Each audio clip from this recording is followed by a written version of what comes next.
Amém. poderosa, e o Senhor Deus está atento a todas as orações, e Ele ouvirá a nossa oração também, e Amém. vai fazer a vontade dEle na nossa vida.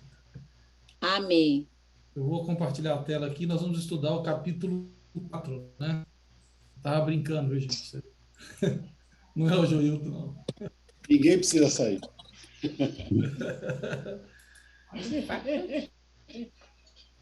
Vocês estão vendo a minha tela, não? Sim. Estamos. A tela cheia ou a tela pequena? Cheia. Tela cheia. Tela cheia. Tá bem.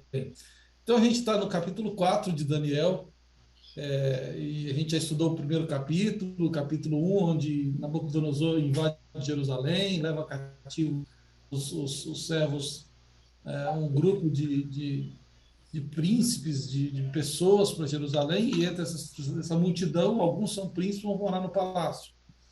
Nós vimos no capítulo, e ali eles se adaptam ao palácio, mas não sem perder a configuração deles de serem servos de Deus, né?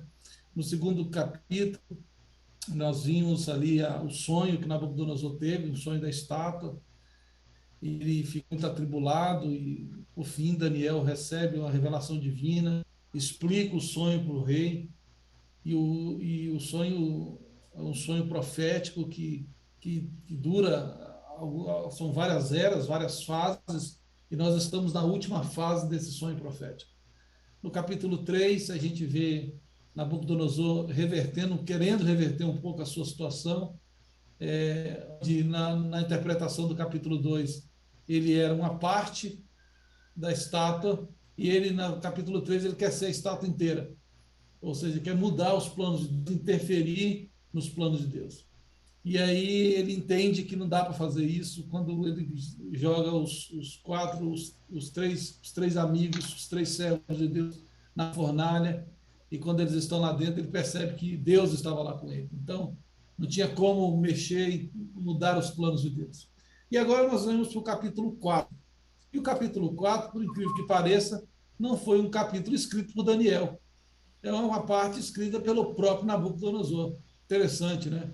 E aí o capítulo começa com esses dois primeiros versos aí. Eu gostaria de pedir a alguém para que lesse para a gente esses dois primeiros versos que está na tela, ou na sua Bíblia, tanto faz. Abra o microfone, participe. O rei Nabucodonosor... Opa, vai lá, Elias. Posso, gente? Acho que posso. Pode. Então tá, com licença. O rei Nabucodonosor a todos os povos, nações e homens de todas as línguas que habitam em toda a terra, paz vos seja multiplicada. Pareceu-me bem fazer conhecidos os sinais e maravilhas que Deus, o Altíssimo, tem feito para comigo. Obrigado, Elias. O Elias tem uma voz de locutor, né? Uma voz de locutor da Globo, né? Bacana. Ganhar, né? A gente percebe um Nabucodonosor diferente. Tá vendo o que o Elias leu aí? Ele fala de paz, ele fala que pareceu bem fazer conhecer os sinais, as maravilhas do Deus Altíssimo. É um Nabucodonosor que começa o capítulo 4, bem diferente do capítulo 1, 2 e 3. No capítulo 1, ele ataca Jerusalém. No capítulo 2, ele quer matar os sábios. No capítulo 3, ele ameaça os que querem adorá-lo ali na ocasião do estátua. Então a gente percebe agora um rei Nabucodonosor bem diferente poderia dizer, o Nabucodonosor paz e amor, né? Seria um Nabucodonosor diferente daquele que vinha atuando. Porque ele fala de paz, olha bem, eu até disse que ele fala paz vos seja multiplicada. E ele fala também de revelar, tornar conhecido as maravilhas que Deus o Altíssimo tem feito para ele. Então, assim, a gente fica assim pensando, né? O que aconteceu? O que mudou?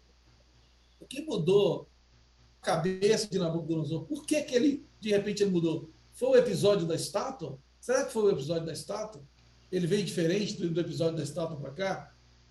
E ele faz, quem quiser ler, quem puder ler aí o verso 3, Quão grandes são os seus sinais e quão poderosas as suas maravilhas.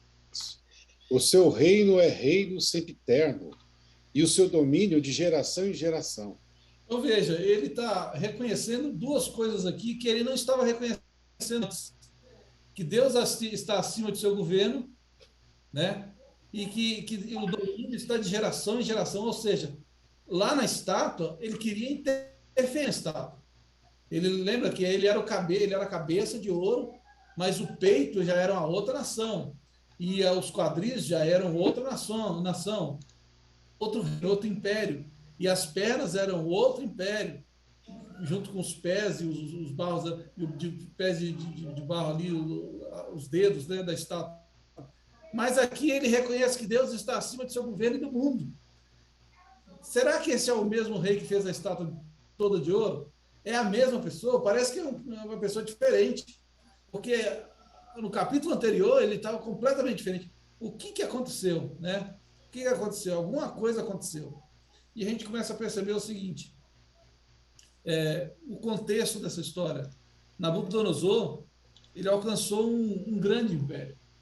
E a gente dá uma olhadinha assim, o Jeremias, né, fala um pouquinho sobre isso, como que ele avançou na história, né? O texto de Jeremias aí, quem pode ler esse texto para a gente?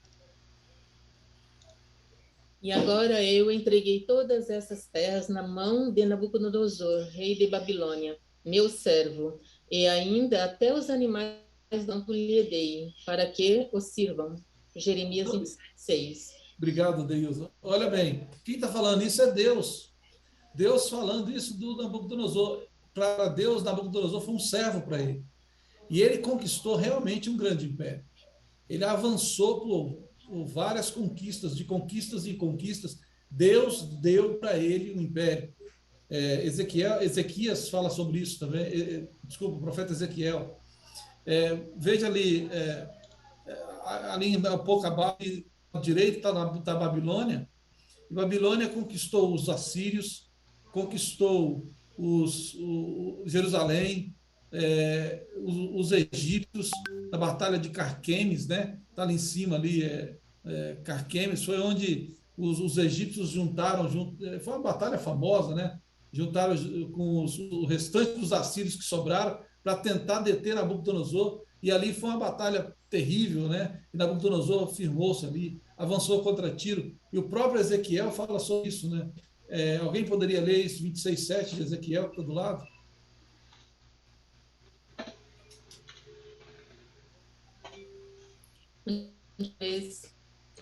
Porque assim diz o Senhor Deus: eis que eu, desde o norte, trarei contra Tiro a Nabucodonosor, rei da Babilônia, o rei dos reis, com cavalos, e com carros, e com cavalheiros e companhias, e muito povo. Então, existia já essa profecia sobre Nabucodonosor. Isaías já falava Deus falou para Isaías, para Jeremias, Nabucodonosor, meu servo, ele vai agir para mim, ele vai fazer coisas em meu nome. E Nabucodonosor, ele realmente conquistou muita coisa, né? O Império Babilônico ele foi crescendo, foi se expandindo, e foi derrotando os inimigos que estavam ali ao redor.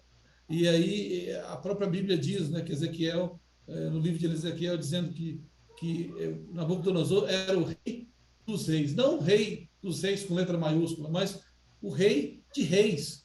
E engraçado, que interessante, que quando o sonho lá no capítulo 2, que ele tem a cabeça da estátua, Daniel fala, tu és a cabeça da estátua, rei de reis. Ele fala, a mesma expressão, ele fala rei de reis. É interessante isso, como que a coisa vai se combinando, né?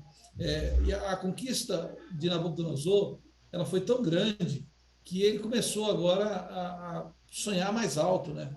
Por exemplo, no intervalo entre cada conquista, ele fazia com que Babilônia ficasse cada vez mais bonita. Ele colocava ouro em Babilônia, tanto que Babilônia ficou conhecida como a cidade dourada. Então, esse foi o império, a grandeza que Nabucodonosor foi alcançando cada vez mais, Mas isso não foi uma obra dele, foi uma obra que Deus deu para ele. E o problema de Nabucodonosor foi que ele começou a perder isso de vista, né? Ele perdeu isso de vista. E aí, esse é o contexto da história que a gente chega no momento. O livro Patriarcas e Profetas diz que essa paixão em tornar a Babilônia uma maravilha do mundo fez com que alimentasse o seu orgulho. E só que quando ele pensava cada vez mais em crescer, em modernizar, em fazer sua cidade ficar cada vez mais bonita, ele esqueceu de um detalhe importante, que ele era um servo de Deus. Assim como Jeremias havia dito lá, você é um servo de Deus. Nabucodonosor, meu servo. Ele que vai fazer esse juízo aí, ele que vai conquistar essas nações. E esse foi um dos erros, né? Foi o principal erro de Nabucodonosor. E até coloquei uma pergunta ali para a gente fazer uma rápida reflexão. Quantas vezes nós também nos esquecemos desse detalhe? O que nós temos, o que alcançamos, o que fazemos, o que conquistamos, quem nos deu? O livro de Tiago diz que todo dom perfeito, toda boa dádiva vem do céu, do Pai das luzes, vem de Deus. E às vezes a gente esquece disso, é muito comum a gente esquecer disso, né? E Nabucodonosor, ele começou a se orgulhar desse detalhe, dessas conquistas, dessas maravilhas que ele foi conquistando, desses reinos que ele foi avançando. E isso começou a trazer um problema para ele. E a gente pode ver isso como pode ser um problema para qualquer um, né? Quando você deixa o orgulho tomar conta do seu coração. Foi isso que aconteceu com Nabucodonosor, e isso pode acontecer com qualquer um de nós. Então, pode acontecer conosco, e a gente tem que ter cuidado, estar vigiando esses detalhes assim. Existem outros personagens bíblicos que também, num determinado momento, envaideceram seu coração. Mas Nabucodonosor é a ênfase do nosso estudo. E aí a pergunta que eu faço aqui para a gente refletir, né? É fácil julgar Nabucodonosor. Será que isso acontece conosco? E quando? A gente julga Nabucodonosor, né? A gente fala, Nabucodonosor vacilou aí agora, né? Ele começou a se engrandecer, a orgulhar. Mas será que a gente também não passa por essas situações? Quais situações que a gente pode deixar o coração ficar orgulhoso? Queria ouvir vocês um pouquinho. Um de cada vez. De novo. Um de cada vez, né? Um de cada vez. Posso sugerir? Pode, Fabrício. Elias Fabrício. Quando alguém nos elogia por alguma coisa, isso é muito perigoso. Né? A gente pode estar acreditando. Eu te fiz um elogio, não vai se orgulhar por isso, hein, Elias? Pois é, porque toda honra e toda glória seja dada ao nosso Senhor. Né? Sem ele a gente não é nada. Mas é isso mesmo, né? Essa coisa do elogio, né? Uma coisa é a pessoa reconhecer, mas tem que lembrar que Deus nos dá os dons, né? Deus nos dá as condições. Às vezes a pessoa Bom, quando essas coisas acontecem, pode ser, Elias deu um exemplo do elogio. Quando você cresce financeiramente, pode ser um problema? Pode ser uma questão de você envaidecer seu coração? Cargo, um trabalho. Eu ia dizer também que quando a gente se julga superior aos outros, né? Isso às vezes a gente mais santo, um pouquinho, como diz assim, a gente às vezes vê como diz o outro, por que eu vou condenar alguém só porque os pecados dele é diferente dos meus, né? Ou seja, eu não bebo, eu não fumo, e de repente eu falo, isso daí, como é que a pessoa pode ser escravo da bebida? Por que não abandona o cigarro? Mas às vezes o meu problema é o orgulho, a vaidade, ou a fofoca, né? Fala da vida dos outros, sei lá. Cada um tem o seu o seu pecado acariciado, alguma luta que ele... e a gente se julgar mais santo que o outro. Né? Às vezes nós, como organização, como igreja, se julgar, poxa, nossa igreja é uma igreja tão sábia, tão cheia disso, daquilo. É o tipo de orgulho que corremos risco, né? Tem um Obrigado, outro, Ailton. o poder, né? Muitos falam, dá o poder a ele, aí você vai saber quem ele é. É mais ou menos assim. E Nabucodonosor ele já tinha poder também, né? Se for para dar uma avaliada em cima disso.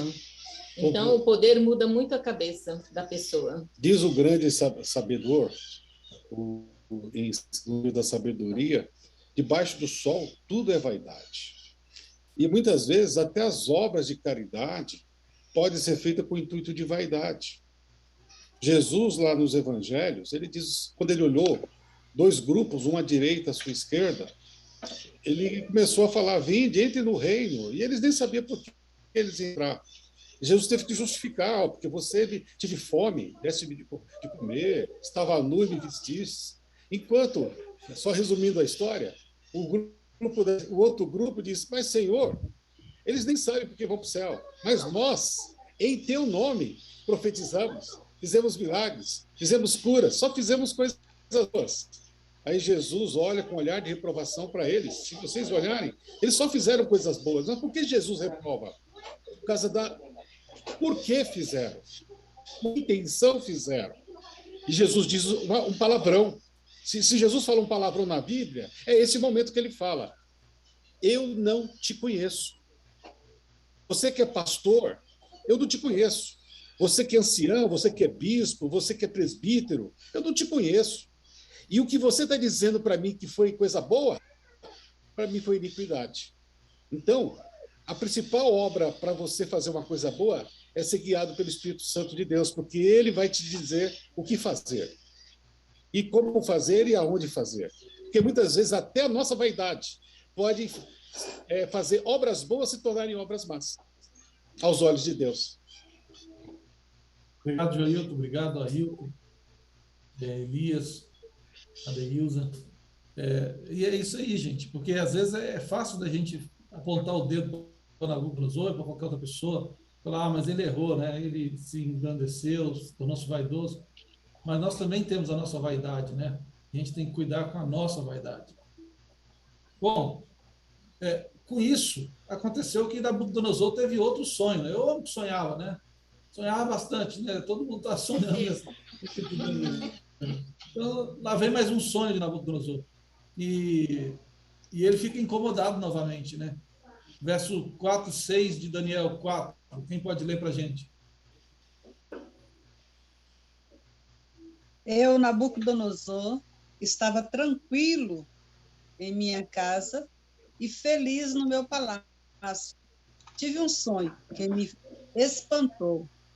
E quando estava no meu leito, os pensamentos e as visões de minha cabeça me turbaram. Por isso, expedi um decreto para que fossem introduzidos à minha presença todos os sábios de Babilônia, para que me fizessem saber a interpretação do sonho. Obrigado. Bom, ele manda todo mundo entrar e aí ninguém consegue resolver o problema do sonho dele novamente, né? Apesar de que parece que estava muito óbvio esse sonho, né? Estava fácil de ser interpretado. Mas eles não conseguiram interpretar. Então ele manda achar quem? O interpretador de sonhos oficial do reino, né? Do palácio. Mandou chamar Daniel. Então vamos dar uma olhada mais no verso 8. Quem pode ler o verso 8?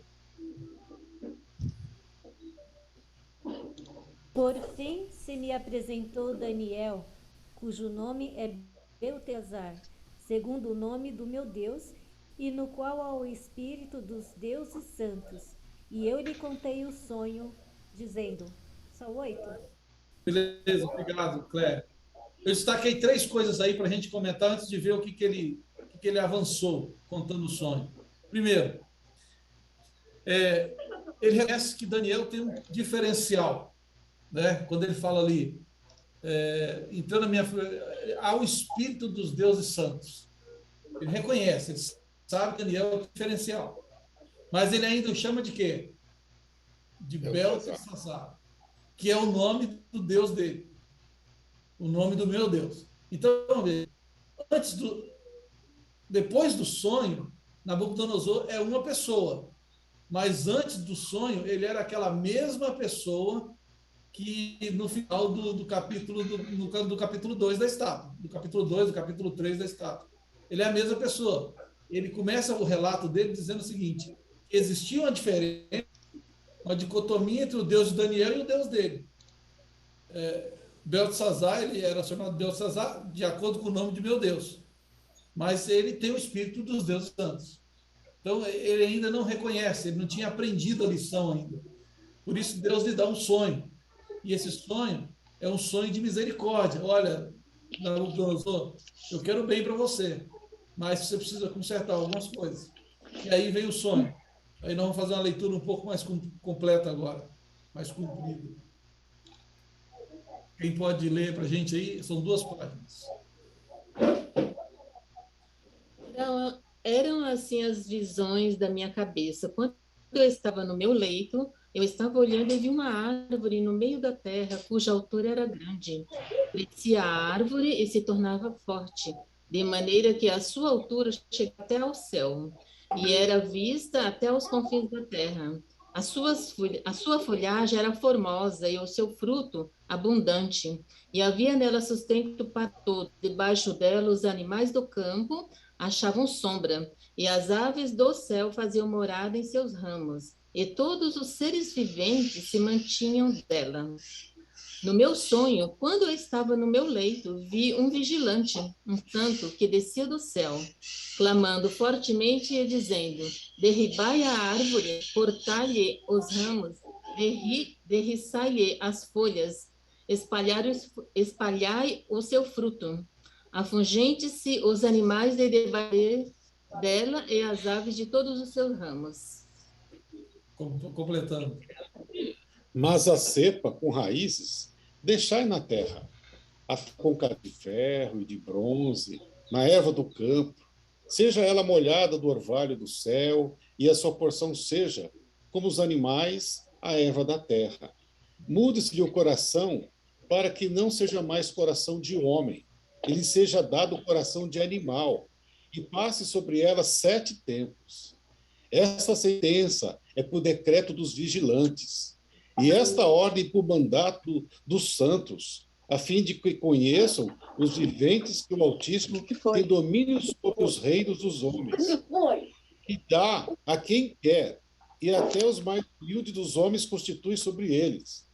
Isto vi eu, rei Nabucodonosor, em sonhos. Tu, pois, ó Beltesazar, dize a interpretação, porquanto todos os sábios do meu reino não me deram fazer saber a interpretação, mas tu podes, pois há em ti o espírito dos deuses santos.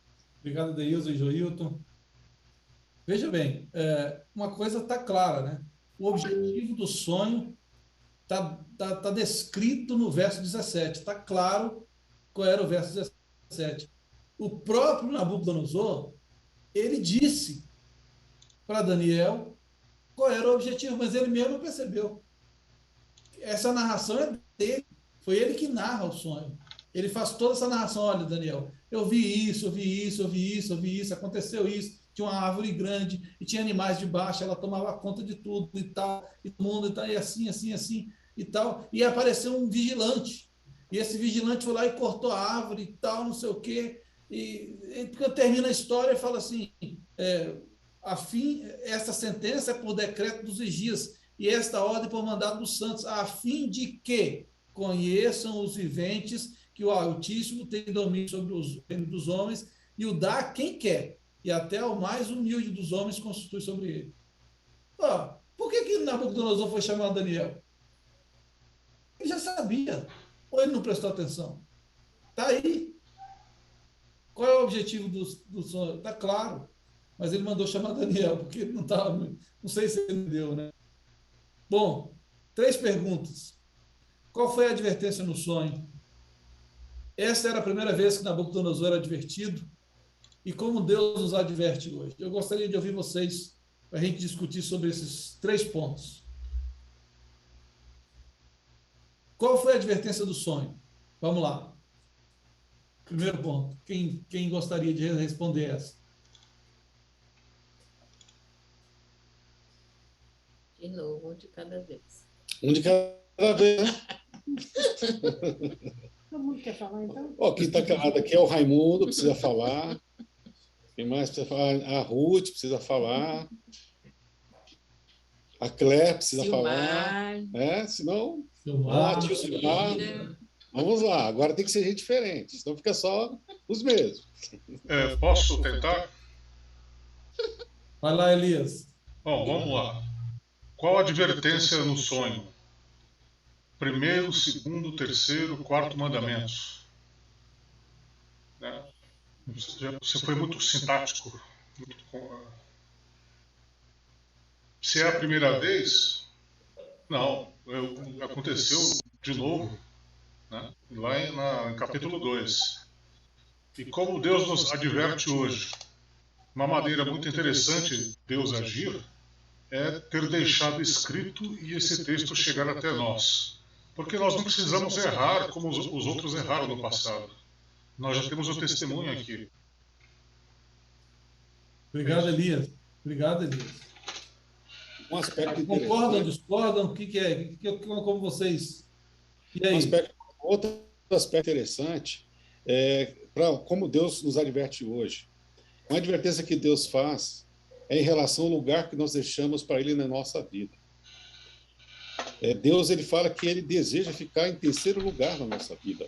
E todas as demais coisas vos serão acrescentadas, é isso? Não. Em primeiro.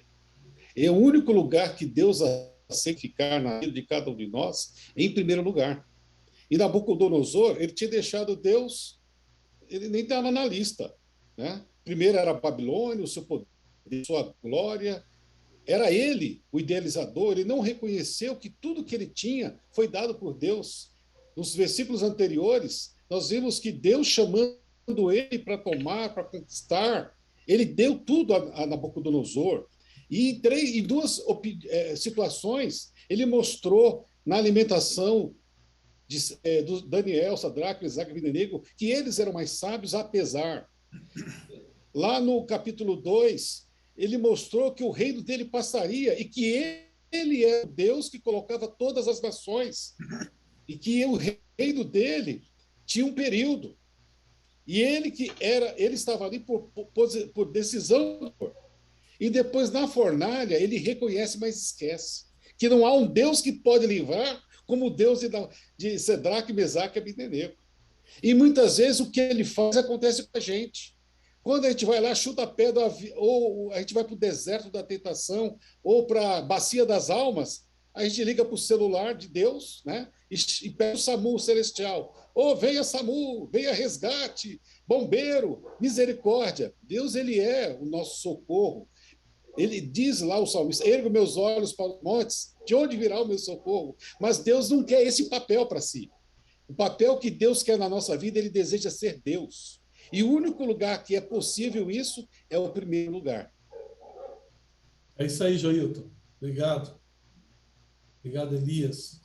Ô, Nino, o que me chama a atenção, eu estava prestando atenção aqui, cara, Deus avisou que ia acontecer, mas não ia acontecer porque Deus determinou. Ou seja, Deus avisou antes, né? Então ele falou assim, olha, se você continuar nesse caminho, vai acontecer isso, isso e isso. Quer dizer, Deus avisou antes. E isso é profecia, né? O Senhor avisa antes. Então, é algo que é para a gente refletir, né? A misericórdia de Deus, como Deus é bondoso, Ele avisa, Ele vai, Ele é paciente, Ele é longânimo, Ele é misericordioso, mas a gente é cabeça dura, a gente insiste, a gente vai, a gente... meu Deus, só Deus mesmo para ter paciência com a gente. Quantas vezes, pelo menos, a gente vê o aviso de Deus? No capítulo 2, quando ele dá o sonho, de uma certa forma, é um aviso. Ele fala assim, ó, você é a cabeça. Contente-se com isso. No capítulo 3, que acontece?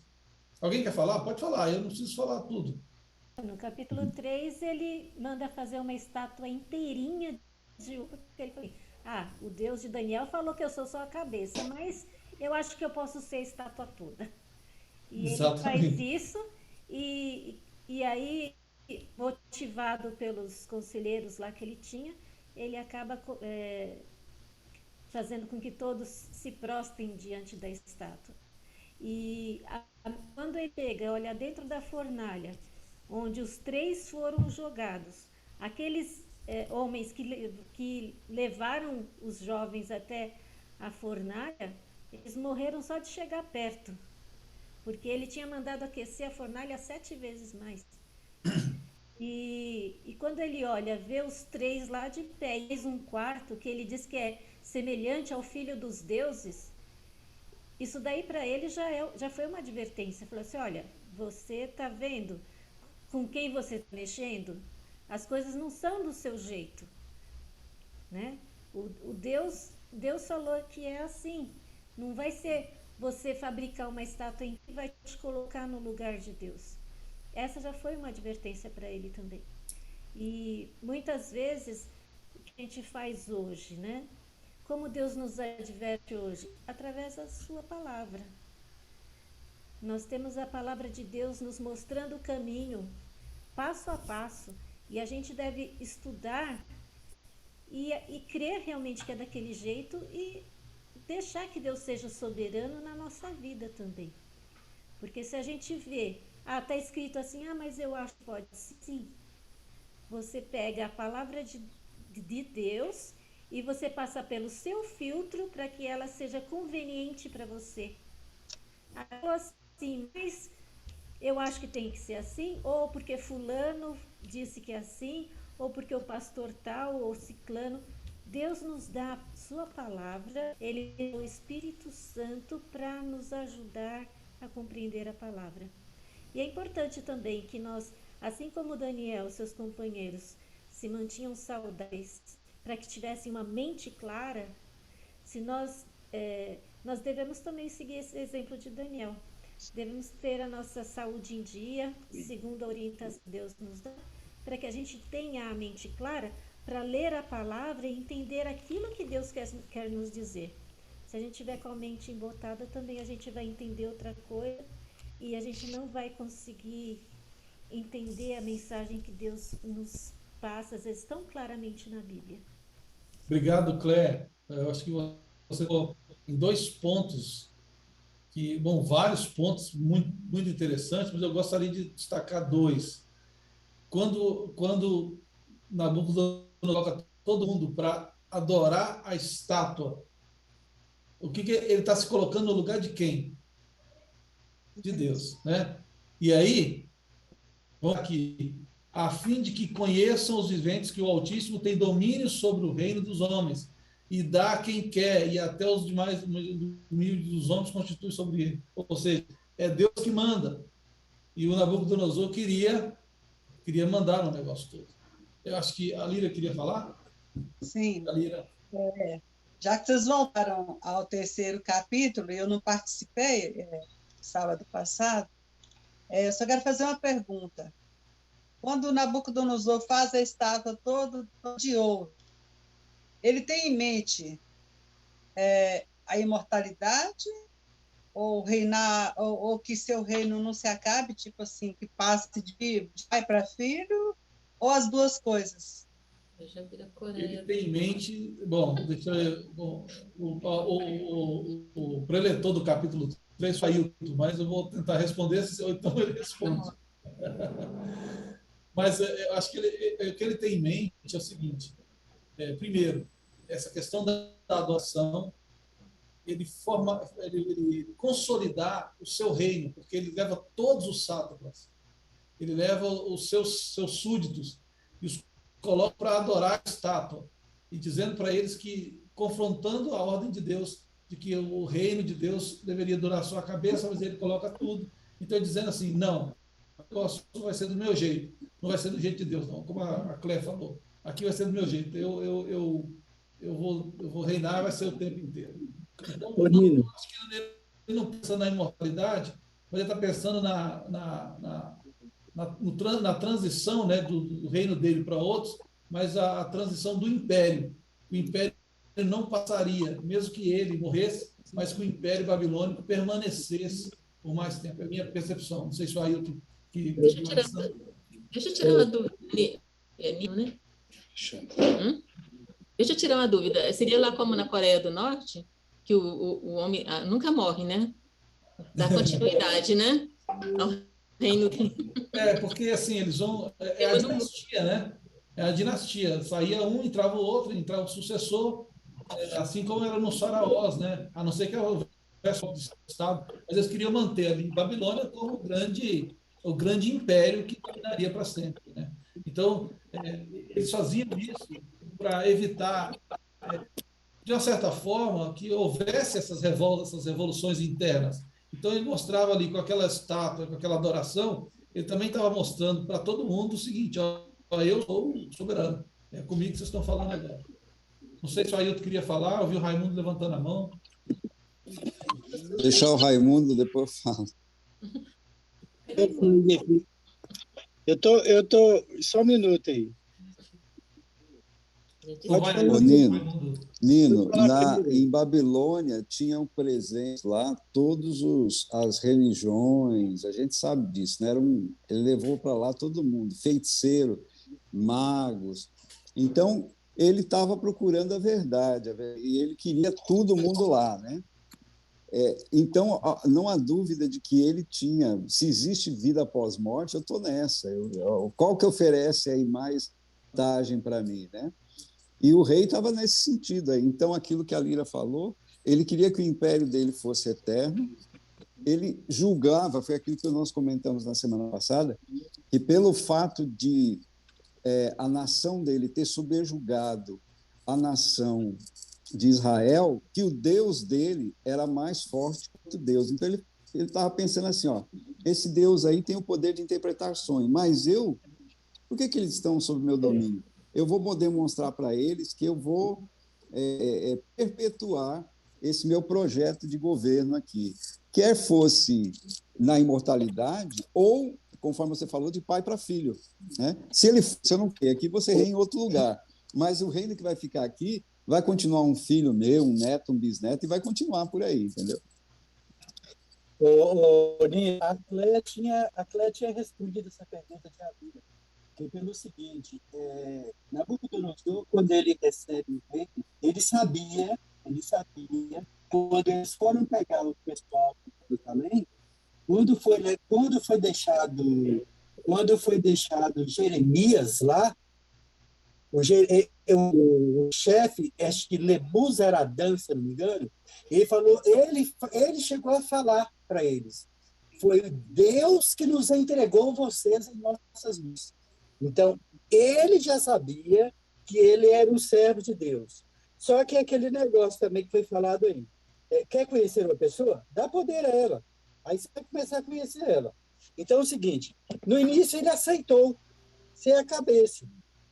Só que aí, quando o Babilônia foi crescendo, pegando fama, falou, não, por que eu posso ser só a cabeça?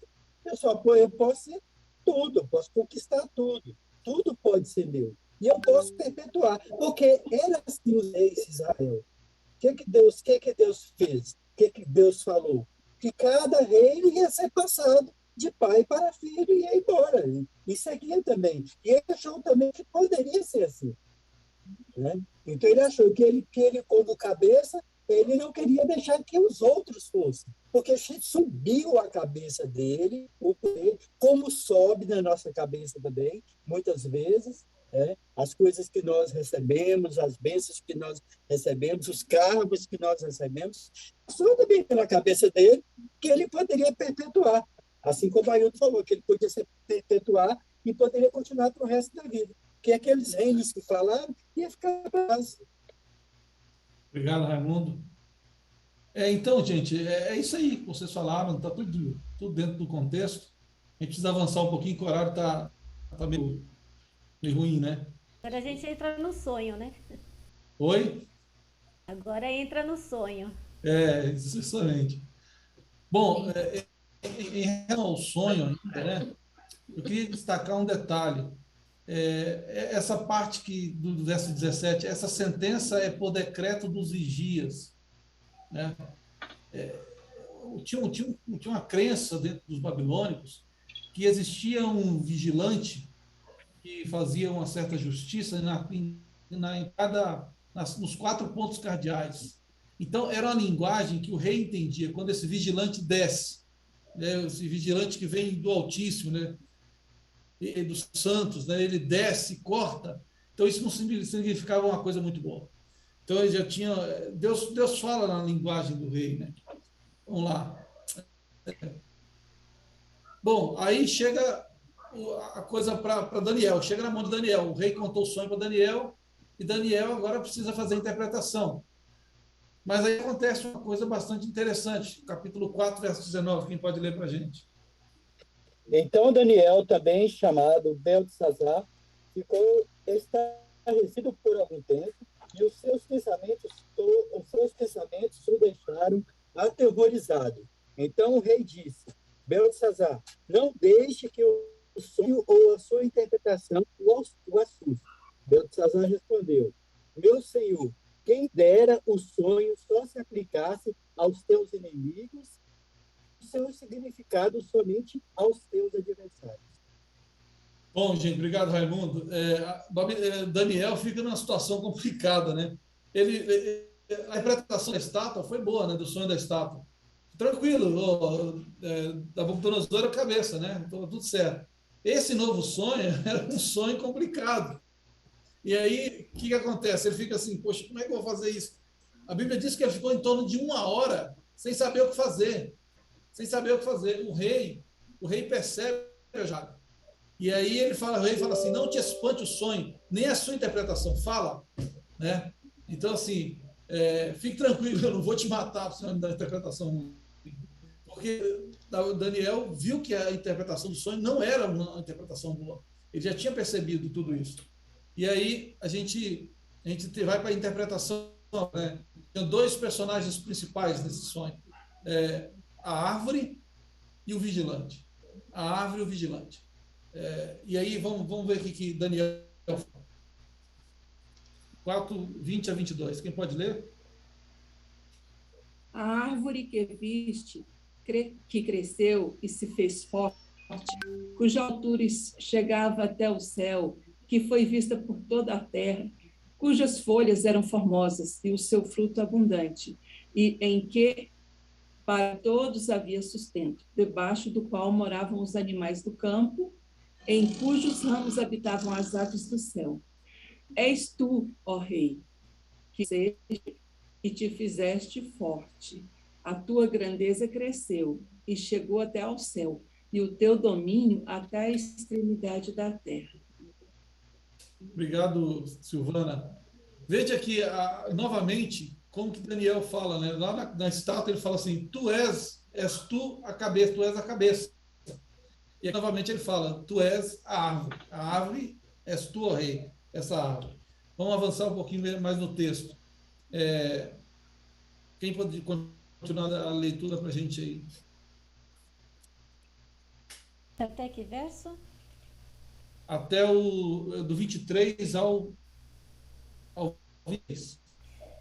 Quanto ao que viu o rei, um vigilante, um santo, que descia do céu e que dizia, cortai a árvore e destruía, mas a cepa com as raízes deixai na terra, atada com cadeias de ferro e de bronze, na erva do campo, seja ela molhada do orvalho do céu, e a sua porção seja com os animais do campo, até que passem sobre ela 7 tempos. Esta é a interpretação, ó rei, e este é o decreto do Altíssimo, que virá contra o rei meu senhor.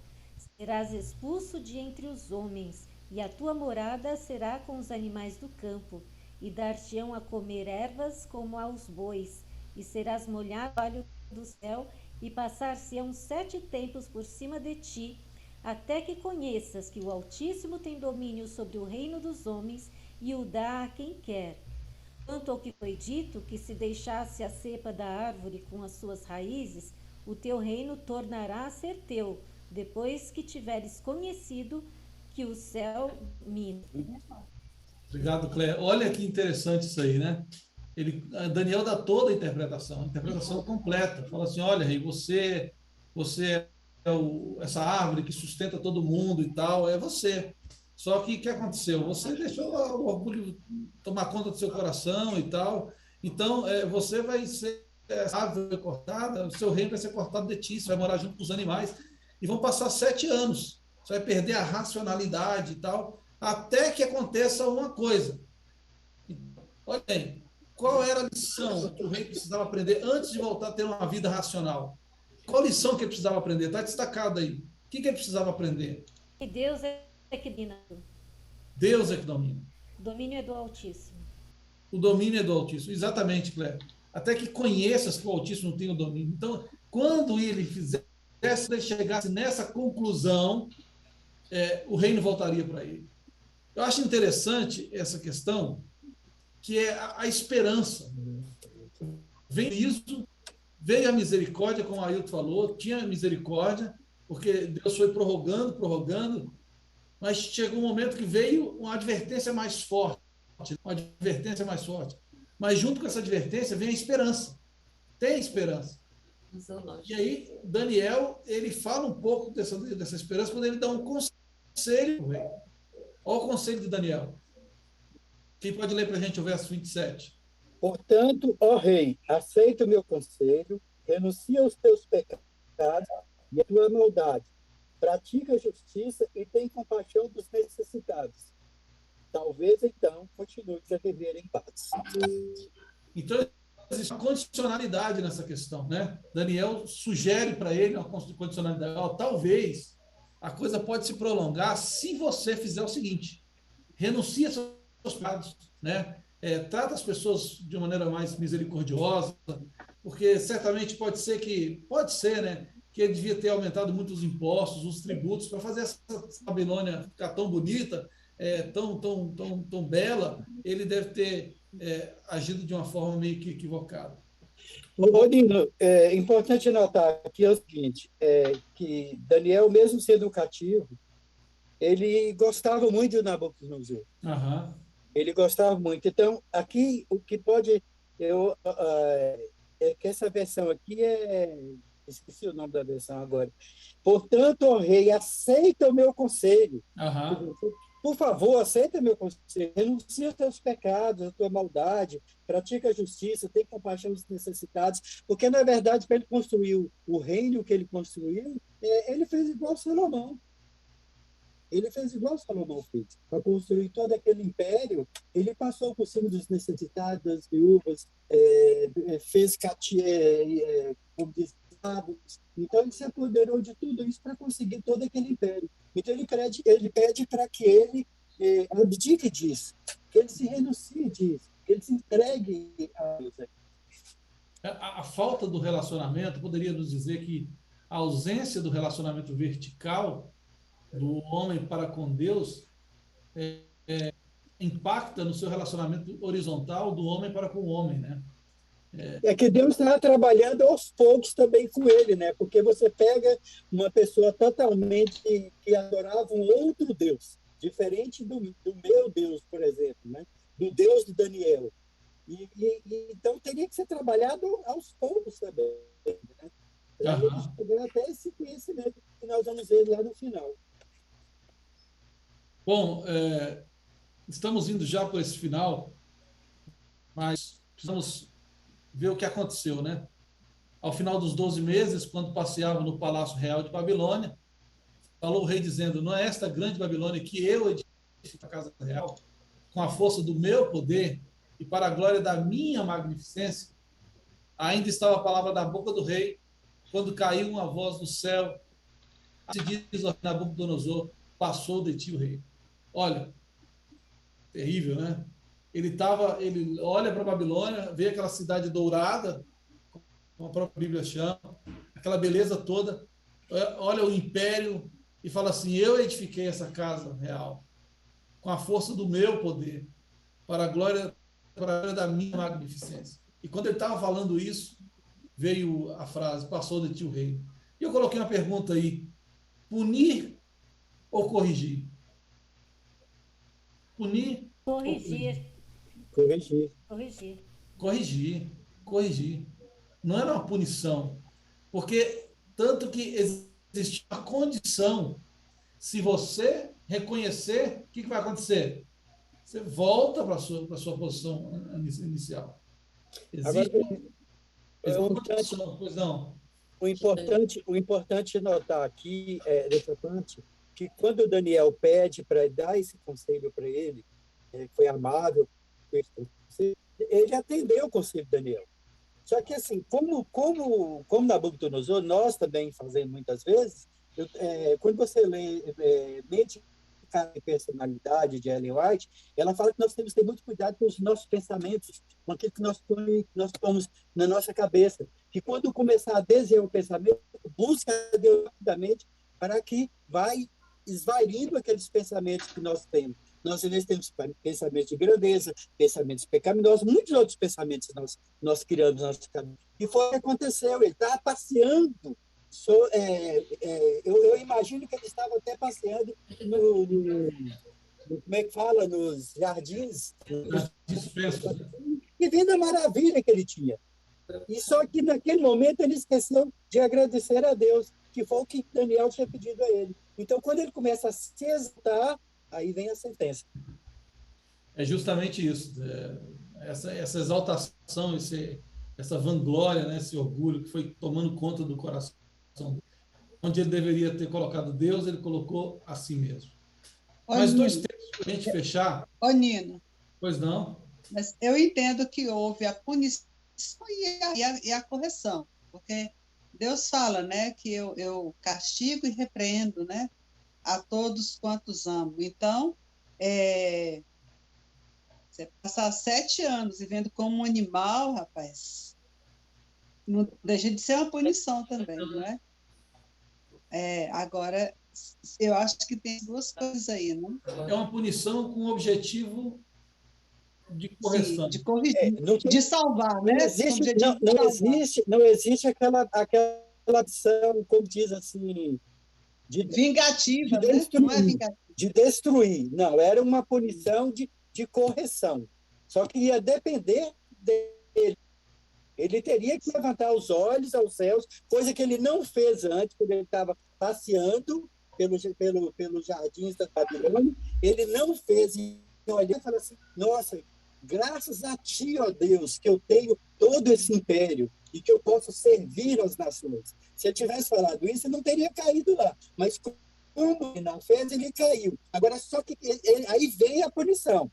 Só que essa punição era para uma correção, porque a partir do momento que ele olhasse para os céus e olhasse para Deus, conversasse com Deus, aí voltaria tudo, foi o que aconteceu. Que veja bem, servir a Deus. Lembra o texto de Jeremias? Nabucodonosor, meu servo. Meu servo. E a Nabucodonosor não se considerava como servo. Minha casa real, meu poder, minha magnificência. Eu lembrei de Adeilda, um de cada vez. Deu Titanic, né? A lição que ele havia agora era de humildade. Ele não tinha entendido o que era humildade. Ele olhava para a Babilônia que eu fiz com as minhas mãos. Ele dizia que tudo era resultado dele e não ainda reconhecia de maneira e forma alguma a grandeza de Deus, que Deus estava submetendo os povos, as nações, diante dele. Ele não reconheceu isso. E por conta disso, o seu engrandecimento, ele precisava aprender. Por isso que é correção, eu acho. Porque ele tinha que experimentar a humildade. Né? Para ele ser um vencedor, né? Se você separa a palavra vencedor, você tem vencer a dor. Ele ia ter que passar uma dor para ser um vencedor. E a dor que ele tinha que passar era a humilhação. A humilhação era a lição que ele precisava ter. Então, Deus estava agora determinando um período para que ele tivesse oportunidade, porque se ele também não se humilhasse, ele não voltaria. Né? No final do período, né, vai avançar, ele teve um tempo para aprender a lição. Correto. A essência de Deus, né? Deus, ele é amor. Então, ele, aos olhos humanos, castiga uma coisa que está ligada com vingança. Mas Deus, ele não dá o castigo como mero castigo. Deus não castiga, né, como o homem castigaria. Nós enxergamos como castigo, mas na verdade é um direcionamento que Deus faz para nos colocar de volta no rumo certo. Objetivo pedagógico, né? Agora, o que eu achei, eu não sei como você vai fechar isso aí, Bruno, mas o que eu achei bonito em toda essa história é que ele aprendeu a lição.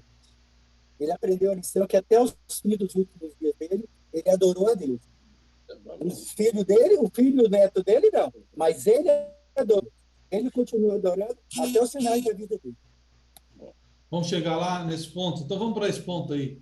Vamos passar no momento aqui crítico dele, né? Quem pode ler os versos 33 e 34?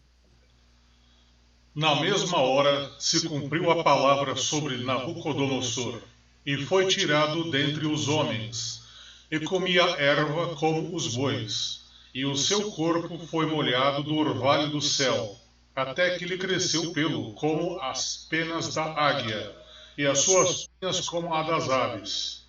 Mas ao fim daqueles dias, eu, Nabucodonosor, levantei os meus olhos ao céu, e tornou-me a vir o entendimento, e eu bendisse o Altíssimo, e louvei e glorifiquei ao que vive para sempre, cujo domínio é um domínio sempiterno, e cujo reino é de geração em geração. Elias, por favor, aproveita e lê o último texto, por favor. No mesmo tempo, tornou a mim o meu entendimento, e para a dignidade de meu reino, tornou-me a vir a minha majestade e o meu resplendor, e buscaram-me os meus conselheiros e os meus senhores, e fui restabelecido no meu reino, e a minha glória foi aumentada. Agora, pois, eu, Nabucodonosor, louvo, exalto e glorifico ao Rei do céu, porque todas as suas obras são verdade, e os seus caminhos, juízo, e pode humilhar aos que andam na soberba. Obrigado, Elias. Alguns pontos que a gente pode destacar aqui. Bom, na mesma hora cumpriu a palavra de Nabucodonosor. Ele foi viver uma vida irracional, né? Os animais, uma coisa estranha, cresceu pelo, como de águias, né? Estranho ver isso, né? Uma comparação bem forte.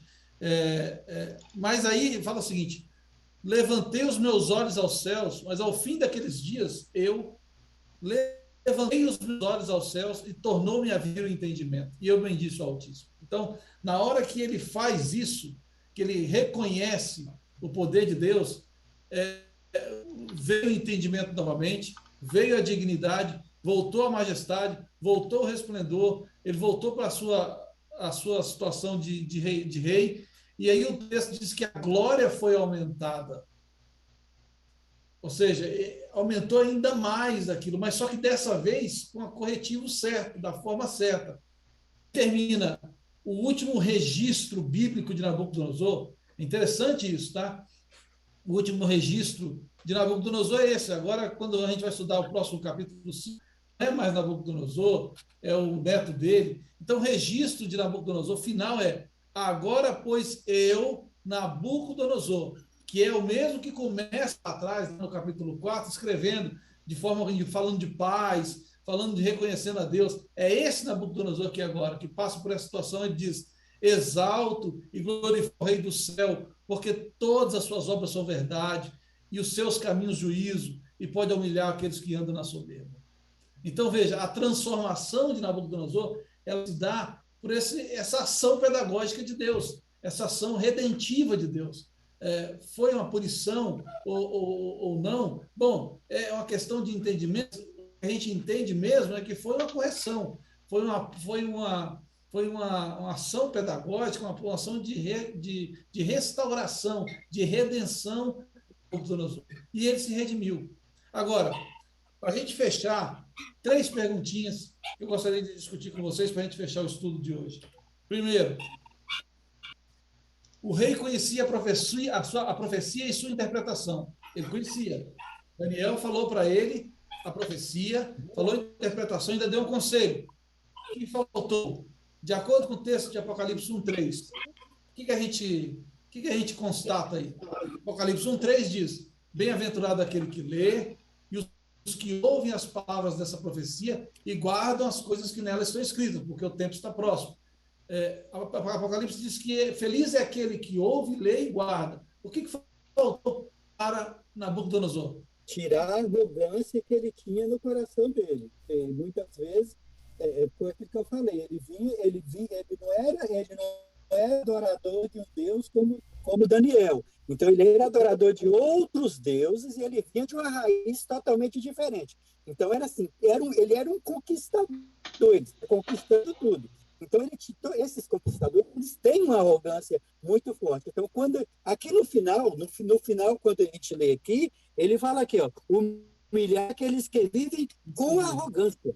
E ele tem poder para humilhar aqueles que vivem com arrogância. A partir do momento que ele perdeu a arrogância e ele se converteu ao Deus verdadeiro, aí acabou tudo.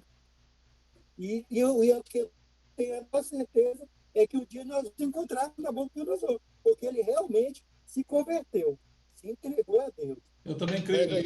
Vai ganhar até um nome novo, porque o dele é tão estranho, né? Você já viu alguém chamado Nabucodonosor? Se a gente for pensar como nós falamos desde o início, Deus vem trabalhando aos poucos com Nabucodonosor. Só que esse trabalho que Deus fez com Nabucodonosor, Deus queria fazer com todos aqueles da família dele. Só que os da família dele não aceitaram isso. Só o Nabucodonosor. Então, o que faltou, complementando só que o Raimundo disse, ele precisava obedecer. Ele tinha a verdade na mão, ele tinha todo o conhecimento, sabia o que ia acontecer, mas ele não guardou a palavra no seu coração, para não pecar contra ti. Ele não guardou, ele não obedeceu. Ô, Nino, outra lição que a gente pode tirar aí também, veja bem, Daniel falou para ele, então, rei, eu te aconselho a fazer isso, isso e isso, né?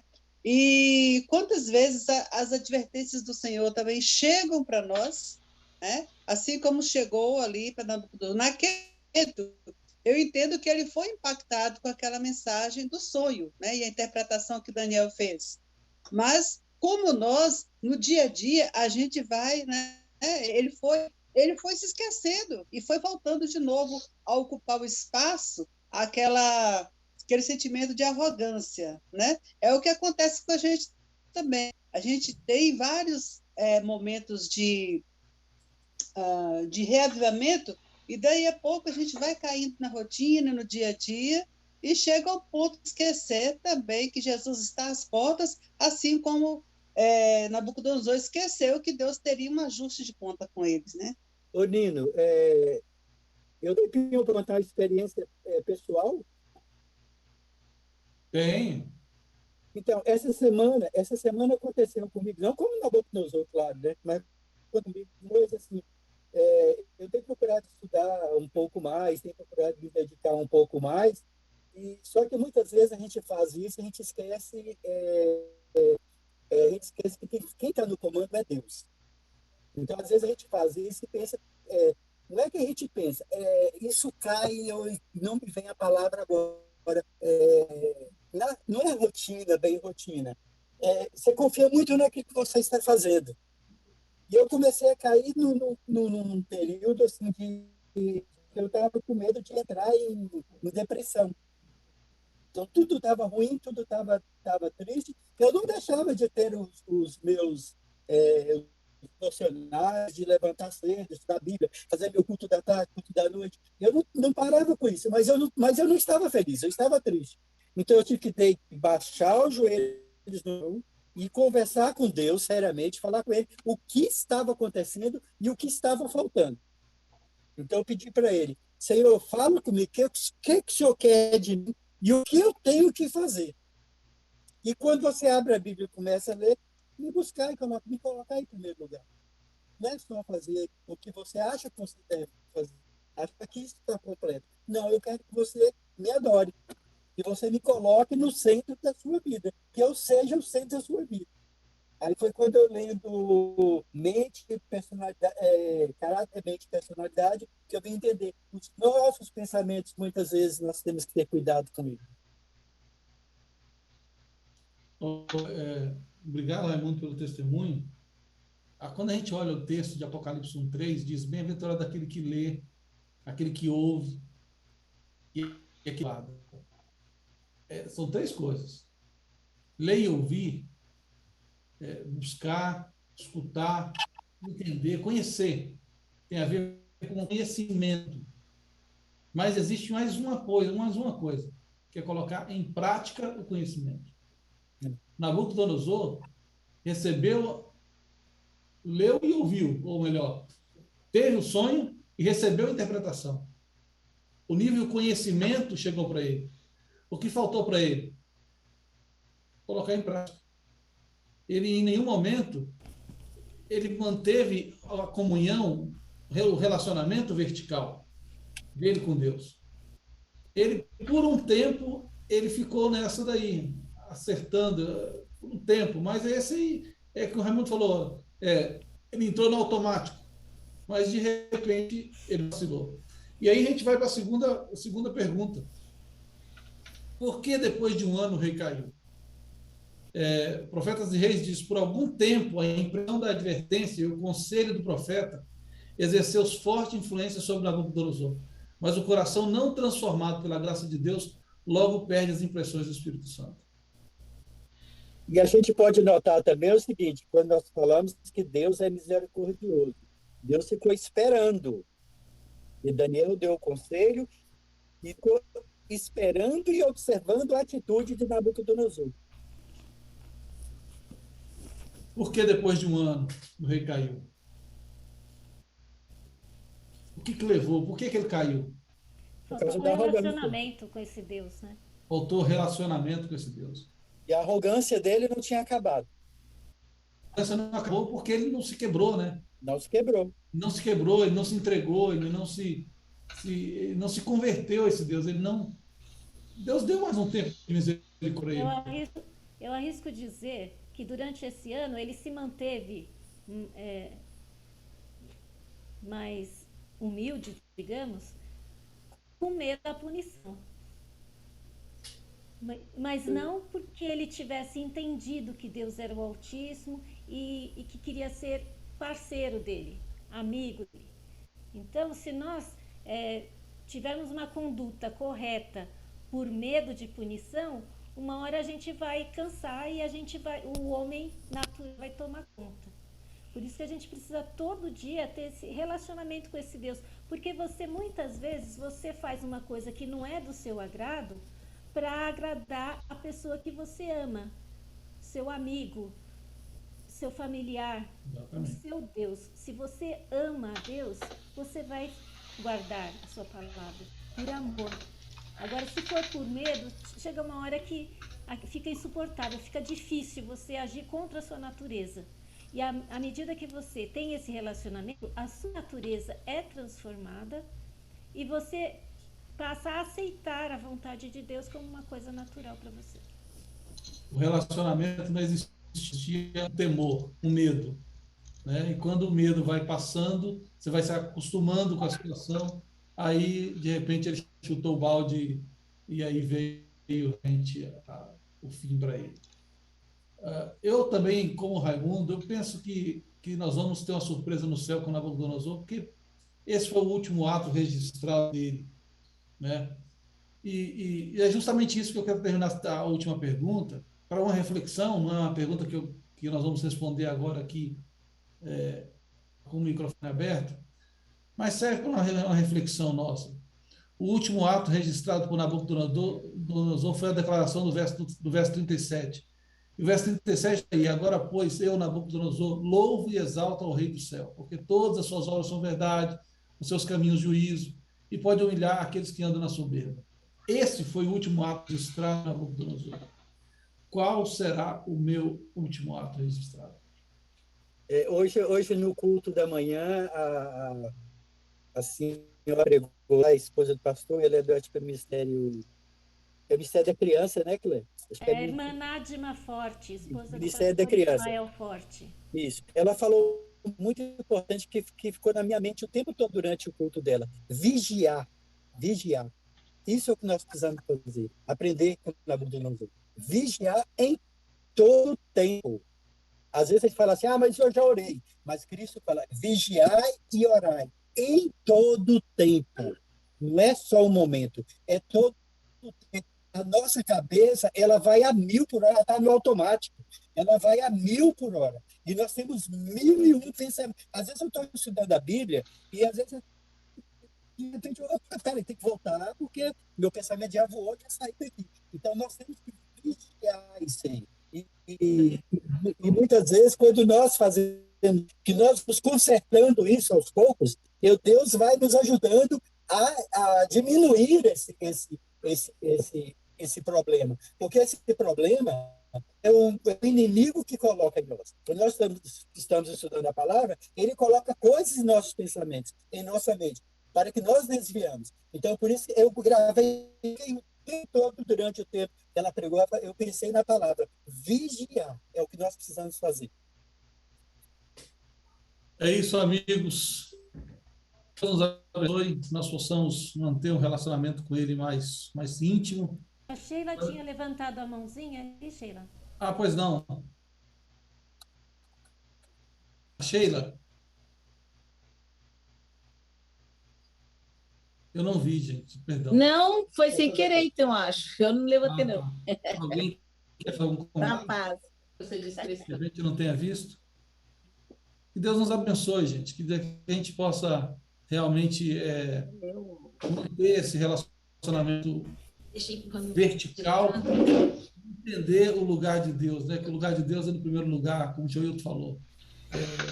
E a gente, para que a gente não cometa os erros do Nabucodonosor, para que as advertências, a gente entenda as advertências, né? Que as profecias estão aí, a palavra de Deus está aí nos advertindo, que quer seja no estilo de vida, quer seja na comunhão com Deus, nos relacionamentos com o Senhor, enfim, são muitos os pontos que fracassamos, que esses pontos possam ser restaurados e que a gente não precise passar pelos 7 períodos, os 7 tempos, né, de sofrimento, a gente possa evitar isso, ouvindo o conselho da palavra nas Sagradas Escrituras.